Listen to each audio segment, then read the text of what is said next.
Assalamualaikum dan salam sejahtera. Saya Nur Fatia binti Abdul Aziz daripada program Geografi daripada Fakulti Sains Sosial dan Kemanusiaan. Pertama kali saya ingin mengucapkan terima kasih kepada penyelidik saya Dr. Junaidi Awan Besar kerana telah banyak membimbing saya untuk menyiapkan kertas kerja ini. Dalam video ini saya akan membentangkan kertas kerja saya iaitu pola sokongan pengundi di kawasan Dun Bukit Pinang, Kedah. Seperti yang kita ketahui, pilihan raya diadakan bertujuan untuk memilih kerajaan yang akan mentadbir negara. Melalui pilihan raya juga, rakyat boleh menggunakan hak dan peluang tersebut untuk memberi mandat kepada parti politik yang bertanding untuk memilih negara. Melalui pilihan raya, kita dapat melihat sokongan pengundi terhadap parti politik pilihan mereka. Kecenderungan sokongan parti politik ini disebabkan oleh sentimen politik dan ideologi kepartian seperti sentimen perkauman dan agama. Justru kertas kerja ini ditulis adalah untuk menganalisis pola sokongan pengundi di Dun Bukit Pinang pada PRU 14.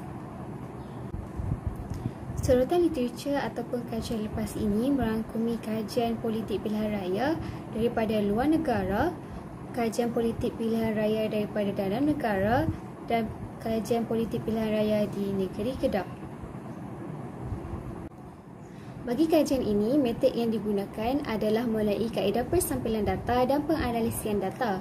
Persampilan data sekunder diperoleh melalui kerja lapangan yang melibatkan pengumpulan borang soal sidik daripada 50 orang responden, termubal bersama 3 orang responden daripada parti politik yang berbeza serta pemerhatian di lapangan. Bagi data sekunder pula diperoleh melalui pembacaan bahan-bahan ilmiah seperti melalui akhbar, majalah dan lain-lain. Bagi penganalisian data, data dianalisis dengan menggunakan SPSS.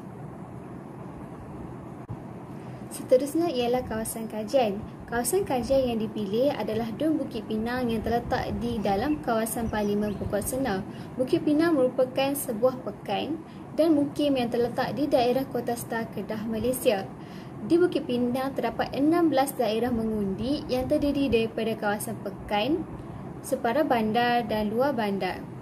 Ekonomi utama bagi kawasan Bukit Pinang adalah ekonomi berasaskan pertanian.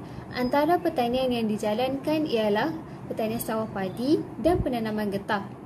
Kawasan Bukit Pinang dipilih kerana keupayaannya dalam mengekalkan rekod kemenangan kepada calon PAS sehingga PRU 14. Hasil kajian dan perbincangan dianalisis berteraskan 3 objektif utama, iaitu objektif 1 adalah untuk mengenal pasti keputusan pilihan raya umum ke-14 bagi kawasan di Bukit Pinang. Objektif kedua adalah untuk mengkaji faktor sokongan pengundi kepada parti politik dalam PRU 14 di kawasan kajian. Dan akhir sekali, objektif ketiga adalah untuk menganalisis senario politik semasa pasca PRU 14 di kawasan kajian. Bagi objektif 1, hasil kajian menunjukkan dalam PRU 14, kerusi Dun Bukit Pinang biasanya dimenangi oleh parti PAS menerusi calonnya Wan Ramani Wan Salim. Majoriti memilih PAS iaitu sebanyak 76% berbanding Barisan Nasional iaitu sebanyak 8%. Pemilihan parti politik ini adalah dipengaruhi oleh minat responden terhadap politik iaitu sebanyak 46% responden tidak berminat mengenai politik manakala 44% berminat berkaitan politik. Seterusnya, bagi objektif kedua, hasil analisis menunjukkan faktor utama sokongan pengundi terhadap parti politik adalah berdasarkan bahawa responden kenal akan calon dan parti politik yang bertanding di kawasannya. Sebanyak 74% responden bersetuju bahawa mereka mengenali calon dan parti politik yang bertanding di kawasan mereka. Dan 48% menyatakan bahawa mereka menyokong berdasarkan manifesto dan janji yang dijalankan dalam kempen oleh calon parti politik yang bertanding. Bagi objektif ketiga iaitu untuk menganalisis senario politik semasa pasca PRU 14 di kawasan kajian, hasil analisis menunjukkan bahawa 80% menyatakan bahawa mereka akan mengundi pada pilihan raya umum ke-15 yang akan datang. Selain itu, responden juga percaya bahawa mengundi mampu memberi perubahan kepada keadaan ekonomi negara dan 70% responden bersetuju dengan pernyataan tersebut. Responden terbual menyatakan bahawa senario politik sekarang selalu berubah dan tidak menentu.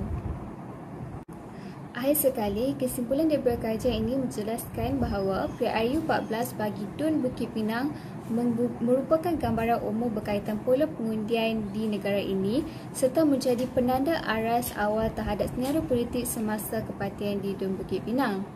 Pola pengundian di negara ini adalah masih berkait rapat dengan garis kaum dan agama. Dan akhir sekali, dapatan awal tentang kajian ini masih perlu diperincikan melalui satu kajian yang lebih sistematik. Sekian, terima kasih.